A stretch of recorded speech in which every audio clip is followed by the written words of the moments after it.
கர்த்தருக்குள் அன்பான தேவ பிள்ளைகளே, ஆண்டவரும் இரட்சகருமாகிய இயேசு கிறிஸ்துவின் நாமத்தினால் உங்களுக்கு என் அன்பின் வாழ்த்துதலை தெரிவிக்கிறேன்.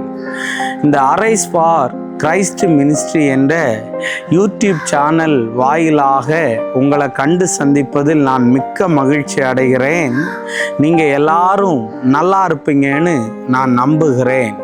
இந்த நல்ல நாளிலேயும் சங்கீதம் 30 அதனுடைய 1வது வசனத்தை வாசிக்கிறேன். கர்த்தாவே, என் சத்துருக்கள் என்னை மேற்கொண்டு மகிழ ஒட்டாமல் நீர் என்னை கைதூக்கி எடுத்தபடியினால் நான் உம்மை போற்றுவேன் என்று எழுதியிருக்கிறத பார்க்க முடியும். இன்னைக்கு மெசேஜோடைய தலைப்பு என்ன தெரியுமா?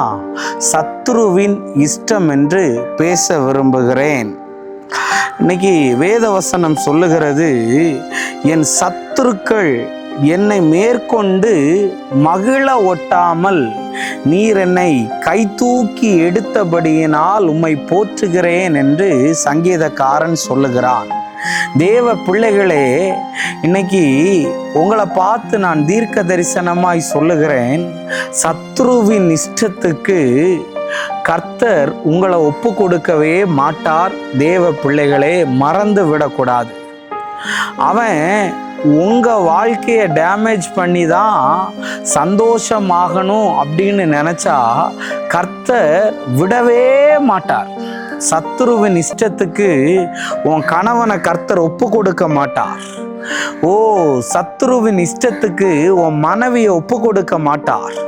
சத்துருவின் இஷ்டத்துக்கு உன் பிள்ளைகளை கர்த்தர் ஒப்பு கொடுக்கவே மாட்டார். அப்போ நீங்கள் என்கிட்ட கேட்கலாம், பிரதர், யோபுவோடைய வாழ்க்கையில் சத்துருவனுடைய இஷ்டத்துக்காக தானே யோபுவை கர்த்தர் சத்துரு கையில் ஒப்பு கொடுத்தார்னு நீங்கள் என்கிட்ட கேட்கலாம்.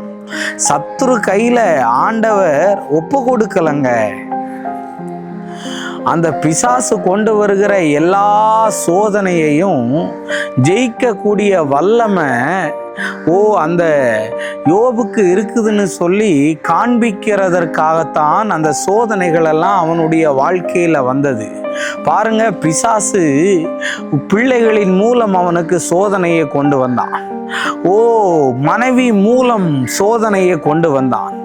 நண்பர்களின் மூலம் சோதனையை கொண்டு வந்தான். சரீரத்துல அவன் என்னதெல்லாம் நினைச்சானோ அவன் இஷ்டத்துக்கு மாதிரி யோபுவை பந்தாட நினைச்சான். ஆனா முடிவிலே என்ன செய்தது தெரியுமா? சத்துரு எதையெல்லாம் அவனை அழிக்கும்படி, அவனை தேவனை விட்டு பிரிக்கும்படி கொண்டு வந்தானோ அது எல்லாம் தேவனிடத்திலே யோபுவை அதிகமாய் சேர்த்து ஆசீர்வதிக்கப்பட்டது. பிரதர், இன்னைக்கு சத்துருக்கள் என்ன பார்த்து சிரிக்கிறாங்க பிரதர். சத்துருக்கள் என்ன பார்த்து கிண்டல் கேலி பண்றாங்க பிரதர். இந்த சத்துருவுக்கு முன்னாடி நான் தலை குனிஞ்சு போகிறேனே பிரதர். இந்த சத்துருவின் நிமித்தம் நான் பயந்து பயந்து வாழ்கிறேனேன்னு நீ இந்த நிகழ்ச்சியை பார்த்துக்கிட்டு இருக்கலாம். இன்னைக்கு கர்த்தர் சொல்லுகிறா, உன்னை ஒருபோதும் சத்துருவனுடைய இஷ்டத்துக்கு கர்த்தர் ஒப்பு கொடுக்க மாட்டார்.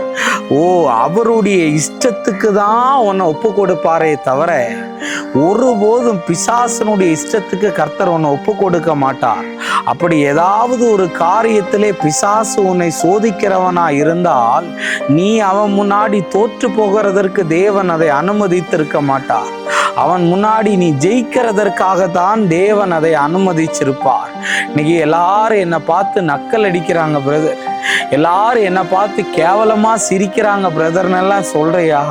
ஒருபோதும் சத்ரு உன் கண்ணீரில், உன்னுடைய வேதனையில சந்தோஷப்பட கர்த்தர் விடவே மாட்டார். உனக்கு அற்புதத்தை செய்வார். ஜோமன்லாமா? அன்பான நல்ல ஆண்டவரே, இந்த நேரத்துக்காக நன்றி சொல்றேன். ஆண்டவரே, நீர் எங்களோடு கூட பேசின நல்ல தீர்க்க தரிசனமான வார்த்தைகளுக்காய் நன்றி சொல்றேன். எல்லா விதமான தடைகளையும் ஆண்டவர் மாற்றும், அற்புதத்தை செய்யும். இயேசுவின் நாமத்தில் வேண்டுகிறேன் நல்ல பிதாவே. ஆமேன், ஆமேன், ஆமேன். God bless you. கர்த்தர் உங்களை ஆசீர்வதிப்பார்.